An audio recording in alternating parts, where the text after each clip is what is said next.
Kinematics. ये kinematics is a very important part of physics. Class 10 में 11 में आपके एनटीएस एग्जाम में फिर हायर एंट्रेंस में भी आता है, बट ये बहुत ही इंपॉर्टेंट है। क्या पढ़ते हैं हम लोग इसमें, इस पार्ट में क्या पढ़ते हैं काइनेमेटिक्स में? Here we study about motion of bodies without analyzing the cause of motion. वो बॉडी ऐसे रास्ते में ऐसे ऐसे क्यों जा रहा है जानने की जरूरत नहीं, कैसे जा रहा है बस वो देखना है, क्या हो रहा है जाते वक्त उस मोशन का एनालिसिस करना है। I am repeating, it is study of motion without analyzing the cause of motion. कोई इलेक्ट्रॉन न्यूक्लियस के चारों तरफ गोल गोल घूम रहा है, तो यहाँ पर था, यहाँ पर जाने के लिए कितना समय लगेगा वो सब, अब क्यों गोल गोल घूम रहा है वो दूसरी चीज है, दैट इज कॉल्ड काइनेटिक्स। देखेंगे हाँ उसके ऊपर न्यूक्लियस से चलते एक फोर्स आ रहा है, उसको बांध के रखा है इसलिए घूम रहा है ना। तो without knowing the cause of motion when we analyze the motion it is called kinematics. तो पहला चीज जो हमें समझ में आ रहा है वो ऐसे हुआ कि study of motion without analyzing the cause of motion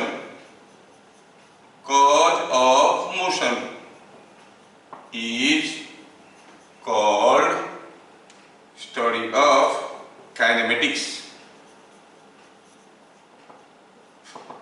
ठीक, जिसमें हम क्यों जा रहे हैं वो नहीं देखेंगे।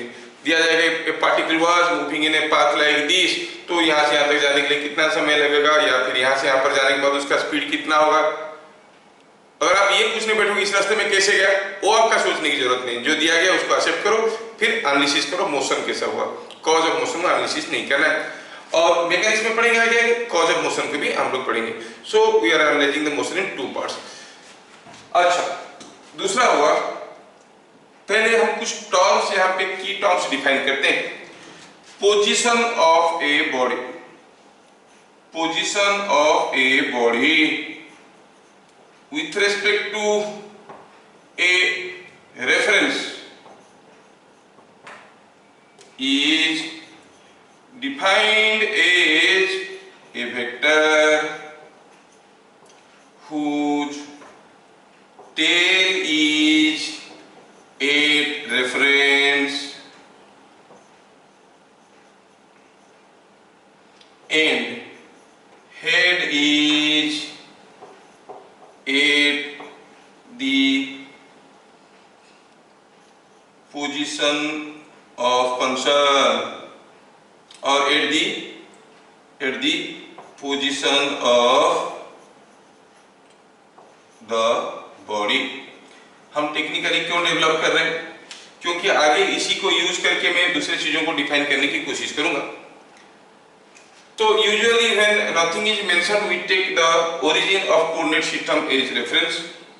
सपोजिंग हम कहेंगे कि यहाँ पर कोई एक बॉडी ऐसा है, यहाँ पर रखा है, what is the position of this body, say this is X axis, this is Y axis, a body is here.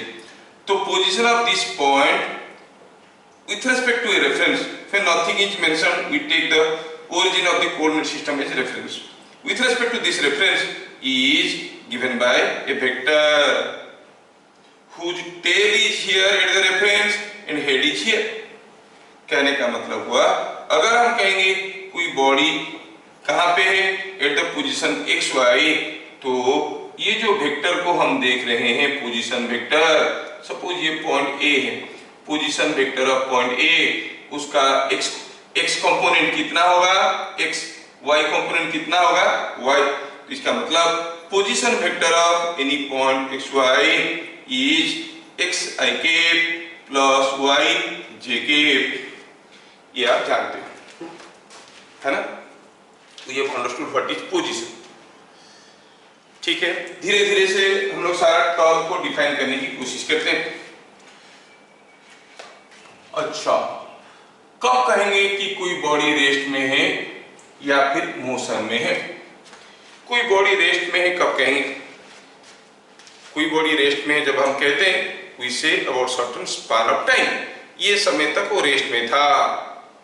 मतलब उस समय में उसका पोजीशन में कोई बदलाव नहीं आया। अगर पोजीशन बदल रहा था तो हम कहेंगे मोशन में। तो क्या कहेंगे, if position of a body is changing with time, then it is said to be in motion। ऐसा कभी नहीं हो सकता है कि कोई बॉडी मूव कर रहा है और मोशन में फिर भी उसका पोजीशन ज्यों का यूं रह गया। मान लो ये पोजीशन था, ये बॉडी चलने लगा, जैसे यहाँ पर आ गया तो वेक्टर कुछ दूसरा बन गया, इधर से यहाँ पर आ गया तो वेक्टर कुछ दूसरा बन गया। अगर पोजीशन कंटिन्यूअसली बदल रहा है तो हम कहेंगे ये मोशन में। If position is not changing, if it is changing with time then it is said to be in motion. If it is not changing, if position or otherwise it is called, it is said to be, otherwise it is said to be at rest। क्या ये सारे technical statement सुनने में आपको कोई दिक्कत हो रहा है, समझने में कोई दिक्कत हो रहा है? Yes sir, no? ठीक है, आप लोग जो चीज जानते हो, आप लोग जो चीज जानते हो वही चीज को, यस यस, आप लोग जो चीज जानते हो वही चीज को मैं प्रेजेंट कर रहा हूं, लेकिन थोड़ा फिजिक्स का तड़का लगा के कर रहा हूं ताकि आगे इसी से मैं दूसरा चीजों को डेवलप करूंगा। वैसे आपको रेस्ट का मतलब क्या है, कोई चीज हिल डुल नहीं रहा है अपनी जगह, जहां है वहीं खड़ा है तो रेस्ट में, कोई चीज मूव कर रहा है तो मोशन में, है ना। And there are hundreds of varieties of motions. Will see position of a body changing with time, then it is said to be in motion, otherwise it is said to be at rest. ठीक है, कोई body motion में है कि rest में है वो आपको समझ में आ जाता है। Next point is what is distance moved by A particle. कुछ की पॉइंट्स लिख रहे हैं हम लोग जो आपको मालूम है। Distance moved by a body in motion, क्योंकि कोई बॉडी मोशन में होगा तभी तो डिस्टेंस मूव करेगा। Distance moved by a body in motion over certain span of time, certain period of time is equal to the length of path moved, length of path moved। अगर हम कहेंगे कोई particle यहां से चलना शुरू किया, ऐसे ऐसे करके यहां पर आया और वो ऐसे करके गया है, कोई पूछेगा बताओ what is the distance moved, तो आप कहोगे कितना लंबा रास्ता गया है ये। You just measure the length of this path. Suppose हम ये रास्ते के ऊपर एक थ्रेड रख लेंगे तो थ्रेड कितना लंबा होगा, this is what is called the distance D. ठीक है, यहां से यहां तक का लेंथ को हम कहेंगे डी। सो सिंपल है, distance is nothing but length of the path move. चलिए आगे बढ़ते हैं। पॉइंट नंबर 4 में हम लोग डिस्टेंस के बारे में देखें। दो इंपॉर्टेंट चीज हमारे सामने आ रहा है। पहला हुआ कि distance moved by a body is a scalar. दूसरा हुआ distance can not be negative. Distance कभी नेगेटिव नहीं हो सकता, it to be always positive.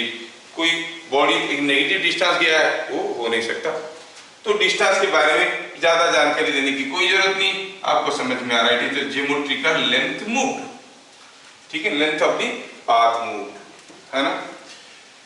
ठीक है, फिर आते हैं हम लोग पता करने में what is displacement.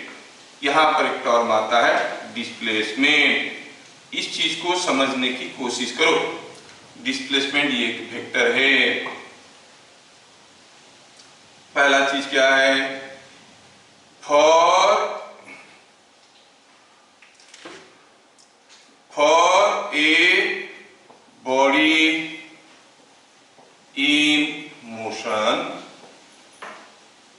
the displacement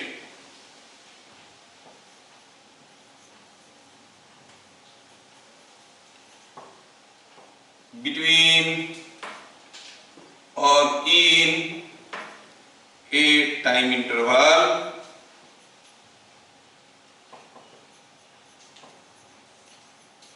is a vector whose magnitude is the shortest distance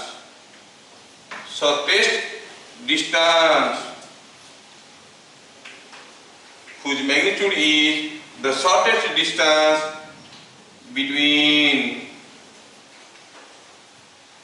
starting point and ending point.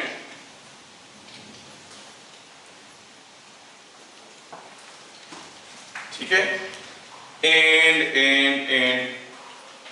direction is from starting point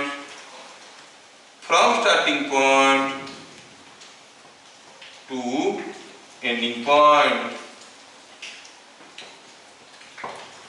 statement को समझो, डिस्प्लेसमेंट इज ए वेक्टर, तो क्या है वेक्टर? वेक्टर है तो उसका magnitude होगा, direction होगा।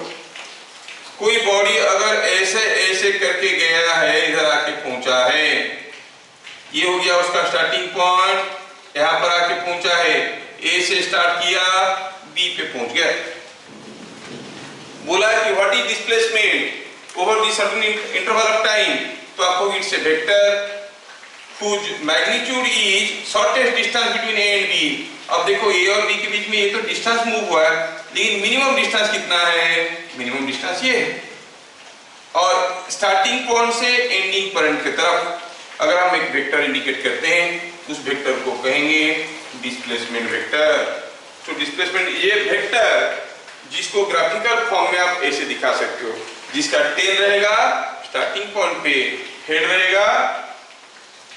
रहेगा एंडिंग पॉइंट पे। तो कोई भी बॉडी जब एक पोजीशन से दूसरे पोजीशन में गया, उसका डिस्प्लेसमेंट को हम ऐसे ग्राफिकली प्रेजेंट कर सकते हैं। कोई पार्टिकल यहां से शुरू किया, ऐसे करके गया, यहां तक गया। अब यहां से यहां तक जो वेक्टर बन गया, उसका टेल है यहाँ पे, हेड है यहाँ पे, this vector is the displacement vector. कितना डिस्टेंस गया है? Length of this path is the distance. What is the displacement? This. What is the magnitude of displacement? ये दोनों पॉइंट के बीच में जो शॉर्टेस्ट डिस्टेंस है, मतलब ये जो एरो मार्क है, उसका जो लेंथ है, that is giving you the magnitude of the displacement. ठीक है, तो once we have understood displacement is a vector whose magnitude is the shortest distance between starting point and ending point, and direction is from the starting point towards the ending point, तो इससे काफी चीज सामने आ जाता है। कैसे? हम कहेंगे पॉइंट नंबर 2 में displacement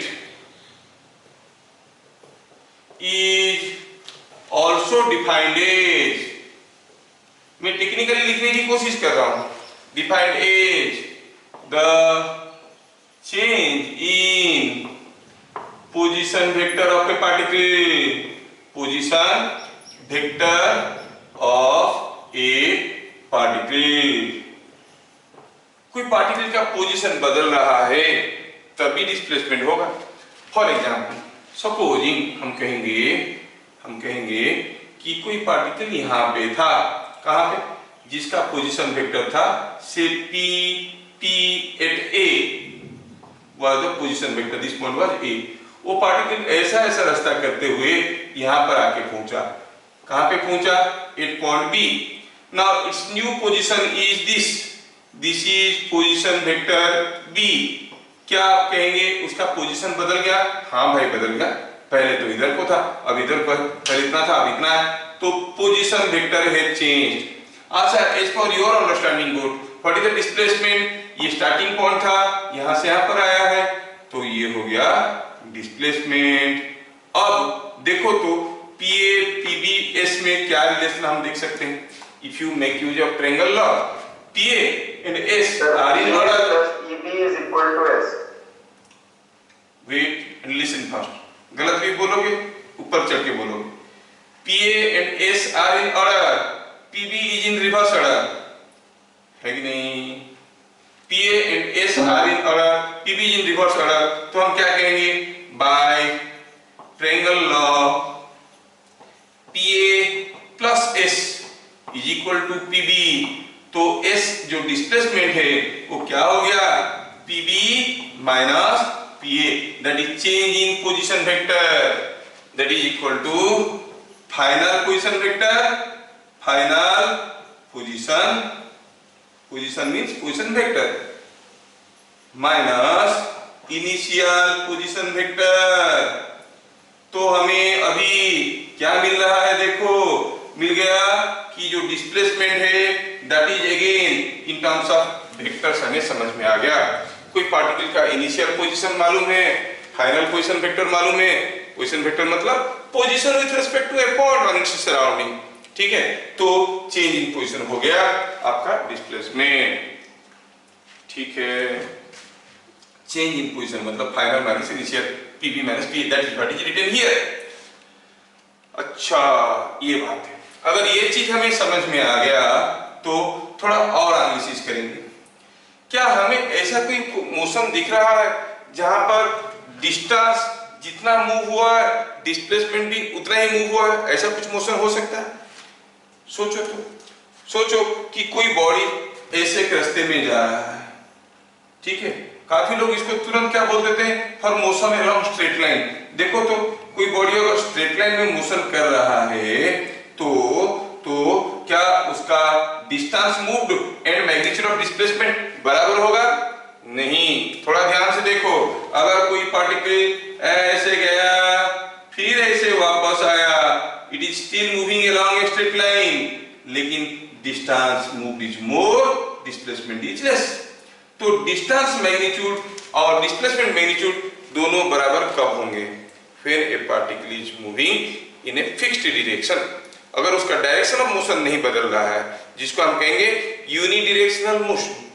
for unidirectional motion the magnitude of displacement is same as magnitude of distance move.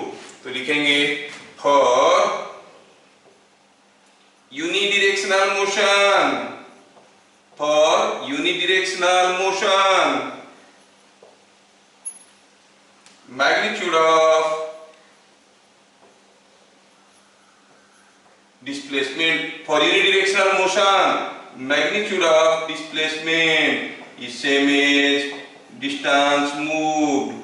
मतलब कोई पार्टिकल ऐसा मूव कर रहा है कि उसका डायरेक्शन ऑफ मोशन बदल नहीं रहा है, हरदम एक ही पर्टिकुलर डायरेक्शन में जाता है, कभी यहाँ पर है, कभी यहाँ पर है, कभी यहाँ पर है, कभी यहाँ पर है। जब वो यहाँ पे पहुंचा, what is the distance? This length.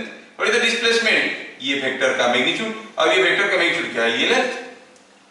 कहने का मतलब हुआ magnitude of displacement will be same as the distance moved only when the particle is in unidirectional motion, don't say straight line motion. कोई चीज को हम वर्टिकली ऊपर फेंक दिए, ऊपर गया नीचे आया, जहां से गया था वहीं पे वापस आया, क्या डिस्टेंस मूव्ड जीरो है? नहीं। क्या उसका डिस्प्लेसमेंट जीरो है? हाँ है, जहां से गया था वहीं वापस आ गया। समझ में आ रहा ना? So don't say straight line motion, always say for unidirectional motion the magnitude of displacement is equal to distance. Otherwise बाकी सारा मोशन में अदरवाइज आप क्या कहोगे? Magnitude of displacement is less than the distance moved, less than the distance moved. ठीक है, तो हमें डिस्प्लेसमेंट और डिस्टेंस के बारे में थोड़ा थोड़ा जानकारी अभी मिल गया है ना। अभी आपको बता रहा है कुछ सिंपल सा चीज। जब हम ओला कार बुक करते हैं एक जगह से दूसरी जगह जाने के लिए, we pay him as per the distance moved or as per the displacement moved?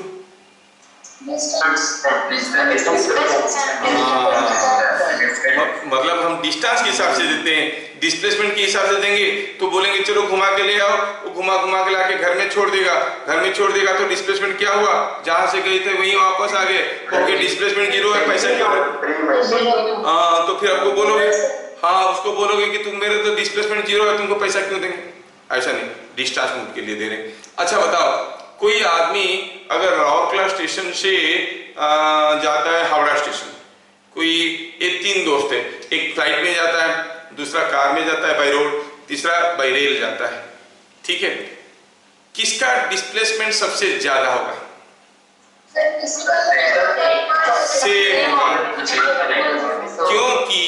क्योंकि तीनों का स्टार्टिंग पॉइंट बराबर है, तीनों का एंडिंग पॉइंट बराबर है, रास्ते से कोई मतलब नहीं है कि नहीं? तो displacement will be same for all the 3। अच्छा ठीक है, नेक्स्ट। अच्छा ये बताओ, over certain period of time a body is said to be at rest if in that period the distance moved is zero और डिस्प्लेसमेंट मूव्ड इज जीरो।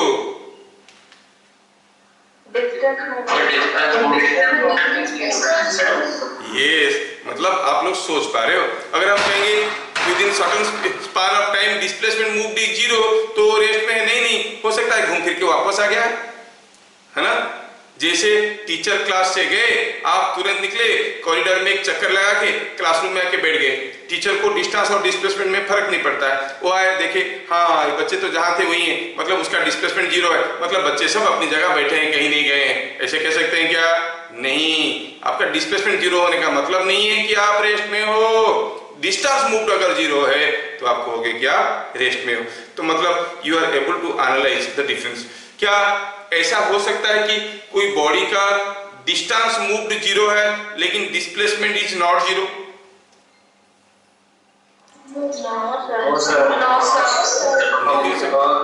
क्या ऐसा हो सकता है कि कोई बॉडी का displacement moved is zero but distance moved is not zero? हाँ, अगर वो सर्कुलर, क्या कोई भी मोशन में अगर वो घूम फिर के अपनी जगह वापस आ गया, घूम फिर के अपनी जगह वापस आ गया तो displacement moved is zero but distance is not zero.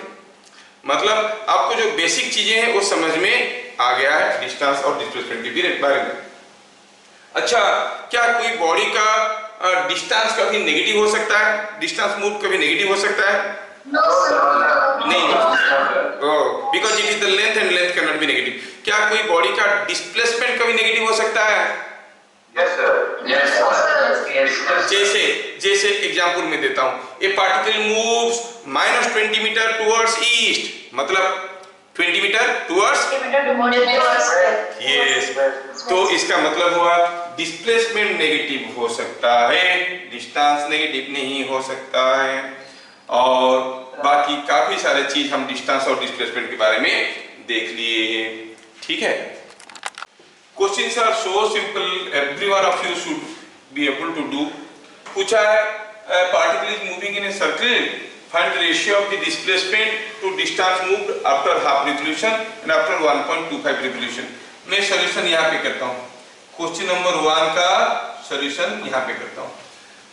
Particle is moving in a circle, circle का रेडियस कितना है दिया नहीं है, suppose the radius is r, suppose the radius is r, ये है रेडियस, और पार्टिकल यहाँ से चलना शुरू करता है सपोज a से। बिट नंबर 1 में पूछा है after half revolution, half revolution कहाँ होगा?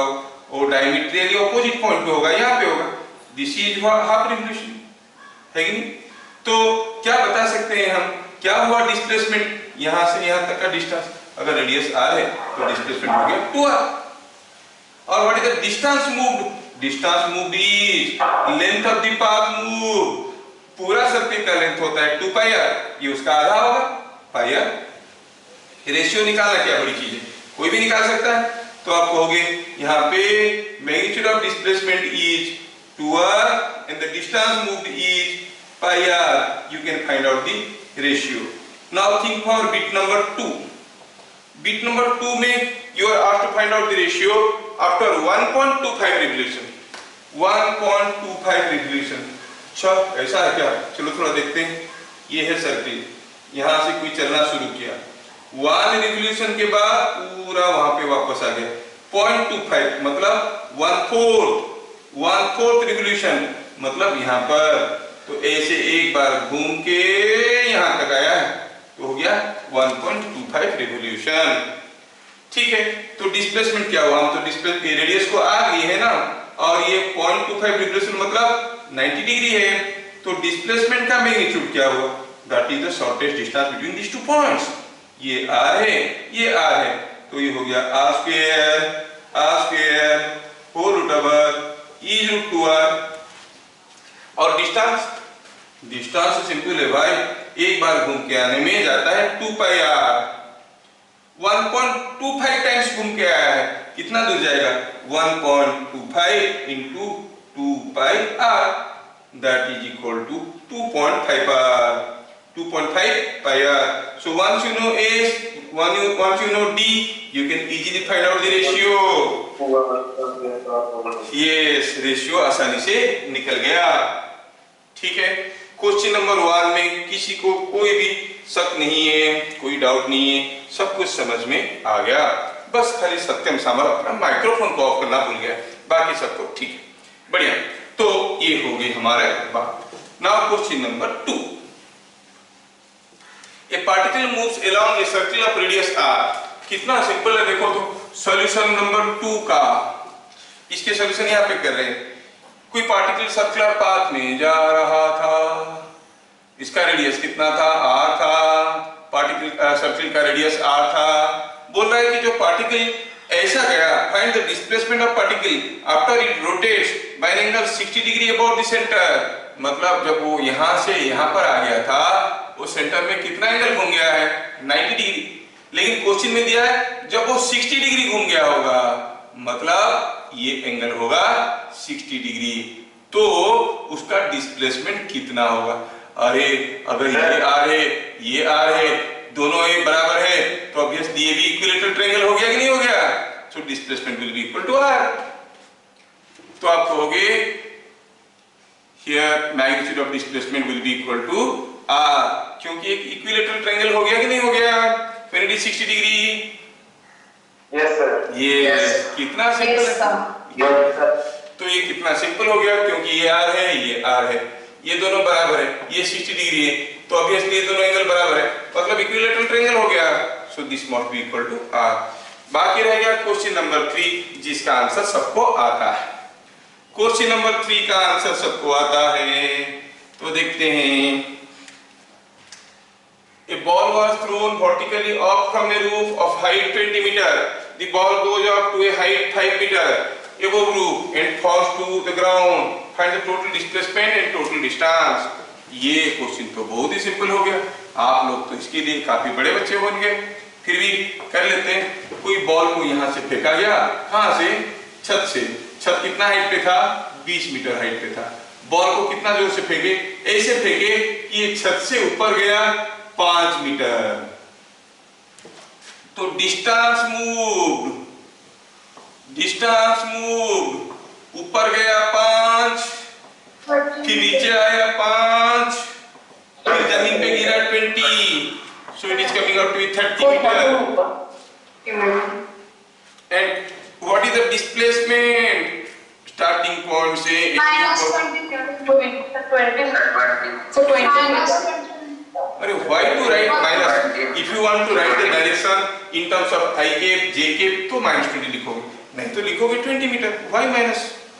ओ यहाँ से यहाँ पर आया, डिस्प्लेसमेंट का मैग्नीट्यूड की बात कर रहे हैं हम लोग। यहाँ पर क्या लिख रहे हैं, डिस्प्लेसमेंट का मैग्नीट्यूड। क्या मैग्नीट्यूड कभी नेगेटिव होता है, नहीं होता है, तो हम कहेंगे इट इज 20 मीटर्स ओनली। हाँ, तो आप लोग ये सारा क्वेश्चन को फटाफट बता के खुश हो गए। अब आपको दुखी करने के लिए मैं कुछ और तगड़ा क्वेश्चन देना चाहता हूं। लेट मी सी, थोड़ा ये क्वेश्चन को ध्यान से देखा जाए। A particle moves 10 meter in direction of positive x-axis and then turns right and moves 10√3 meter. What is the displacement vector?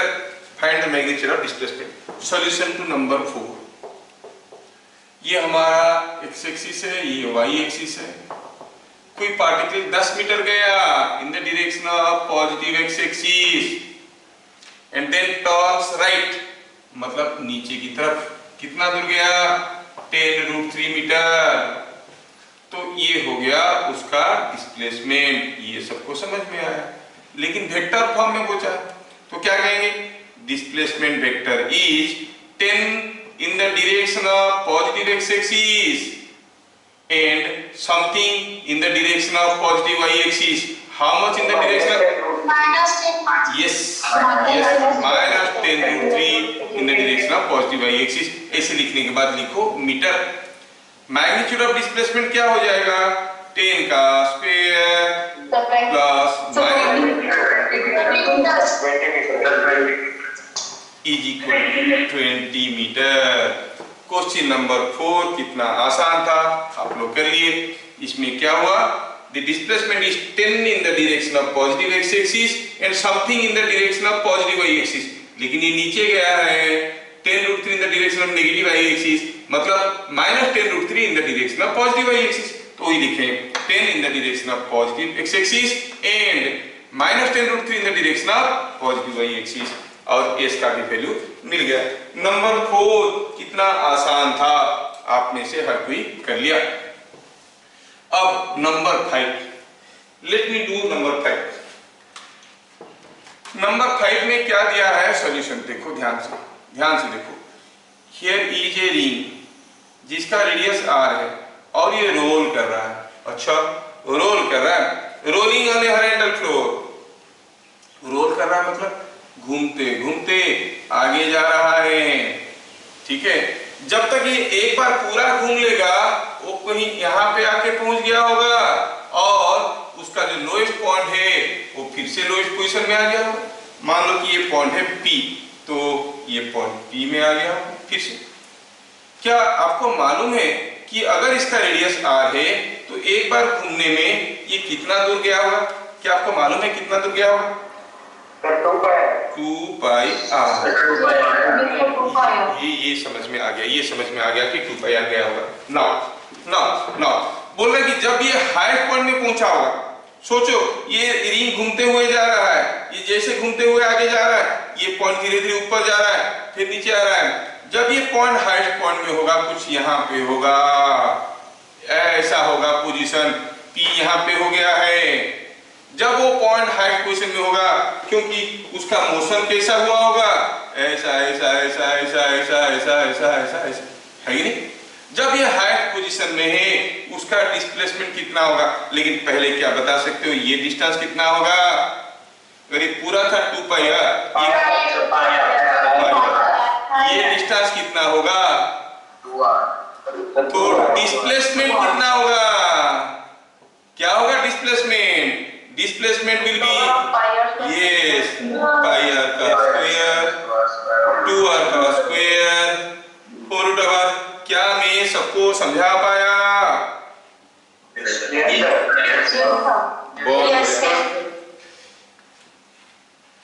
क्या आत्री का ये आंसर आया था? वाओ, अगर अत्री न्यूकमर है और उसका ये आंसर आया था मतलब she must be a brilliant girl, नहीं तो नहीं आना चाहिए। काफी लोग तो 2r करके बैठ जाते हैं। Very good Atri, keep it up. A man moves 10 meters to east, turns left, moves 10√3 meter and then goes up by 20√3 meter using a lift.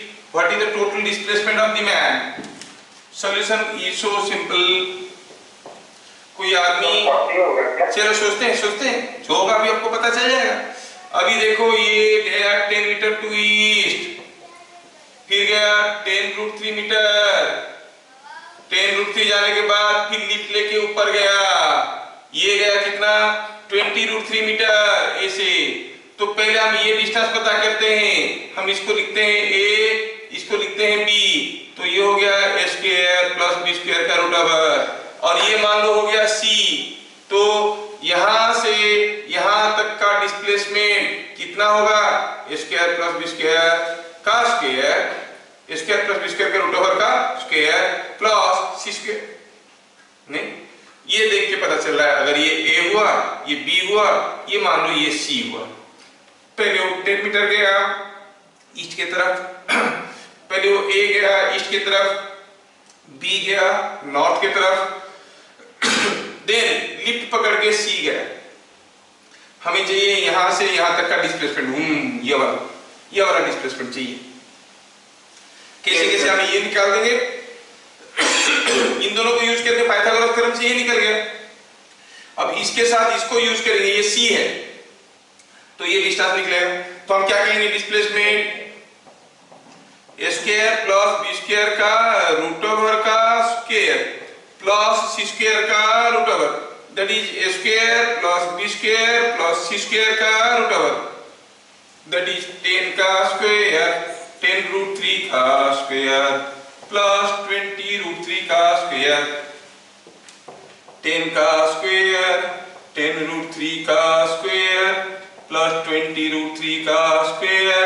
सबको मारपीट करो, सिंप्लीफाई करो और मिलेगा 40 मीटर। कोई वीर जवान पहले से बता चुका है? Yes, sir. Yes, Yes, sir. 40 metre displacement का मैग्नीट्यूड हो गया 40 मीटर। देखा, ऐसा हो गया displacement. Now let us go to question number 7। Question number 7 is direct definition. Definition क्या कहता है? डेफिनेशन कहता है, यस, डेफिनेशन कहता है कि displacement is change in position. Change in position means final position minus initial position. कितना simple. Final position कितना है? 10i cap minus 2j cap minus 3i cap minus 6j cap is equal to 10 minus 3 7i cap minus 2j cap minus minus plus 4j cap metre. हाँ, अगर कोई magnitude पूछ लेता है तो हमें किस चीज का डर है? हम तो फटाफट निकाल देते हैं। Is 49 plus 16 is 65 whole tower is 8.1 है कि नहीं? कितना जल्दी हो गया। Yes, sir. तो देखो, जो चीज हम लोग जानते थे, जो चीज हम लोग जानते थे वही चीज को अभी थोड़ा हम लोग वेक्टर का तड़का देके पढ़ रहे हैं। थोड़ा वेक्टर का तड़का दिए तो चीजें डिफिकल्ट हो गया। ठीक है, अभी तो धीरे धीरे हम लोग, अभी तक तो तुम्हारा स्कूल लेवल में there is no difference between speed and velocity, but now we shall see what is the difference between speed and velocity. There are numericals related to velocity, numericals related to speed. They are different questions. ठीक है, anyway enjoy these classes और पढ़ते रहो, स्वस्थ रहो, घर में रहो, बाहर मत जाओ, कोरोना से लड़ो, डरो मत। फिर मिलेंगे अगली क्लास। जय हिंद।